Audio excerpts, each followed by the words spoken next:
নেপালের ছাত্র জনতার তোপের মুখে যখন ক্ষমতাসীন নেতারা পালাতে ব্যস্ত ছিলেন, ঠিক তখন থেকেই দেশটির বিভিন্ন কারাগার ভেঙে পালিয়ে যায় শত শত কয়েদি। বিক্ষোভকারীরা এক পর্যায়ে কারাগারে প্রবেশ করলে সেখান থেকে ৭৭৩ জন কয়েদি পালিয়ে যায়। পরবর্তীতে নেপালের বিভিন্ন কারাগার থেকে পালিয়ে যাওয়া কয়েদিদের আটক করে নিজেদের হেফাজতে নিয়ে আসেন দেশটির সেনাবাহিনী।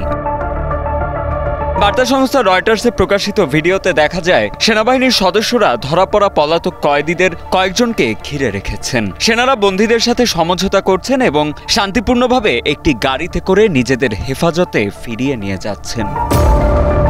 নেপালি সেনাবাহিনীর মুখপাত্র রাজা রাম বসনেটের মতে, আন্দোলনের এক পর্যায়ে কয়েদিরা নিজেদের কারাগারে আগুন ধরিয়ে দেয়, কিন্তু পরবর্তীতে পরিস্থিতি নিয়ন্ত্রণে আনা হয়।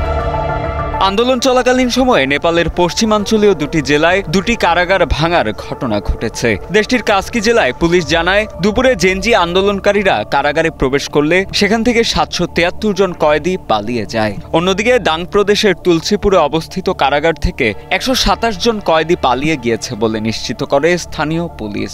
দেশটির গণমাধ্যমে আরও কয়েকটি কারাগারে এ ধরনের কয়েদি পালানোর খবর প্রকাশিত হয়েছে, তবে সেগুলো এখনও আনুষ্ঠানিকভাবে নিশ্চিত করা হয়নি।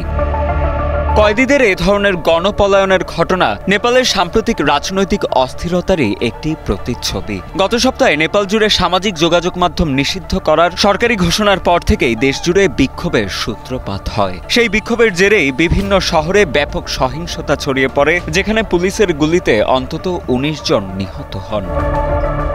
যদিও তীব্র প্রতিবাদের মুখে সরকার সেই নিষেধাজ্ঞা তুলে নিতে বাধ্য হয়, কিন্তু তখন সহিংসতা ছড়িয়ে পড়ে দেশের প্রতিটি শহরে, প্রতিটি অঞ্চলে, যার জেরে শেষমেশ প্রধানমন্ত্রী সহ বেশ কয়েকজন উচ্চপদস্থ নেতা পদত্যাগ করতে বাধ্য হন। বিক্ষোভকারীরা শুধু সরকারি অফিসেই নয়, বরং ক্ষোভের বহিঃপ্রকাশ ঘটাতে কারাগার, সংসদ ভবনের মতো স্পর্শকাতর স্থানগুলোতেও প্রবেশ করে।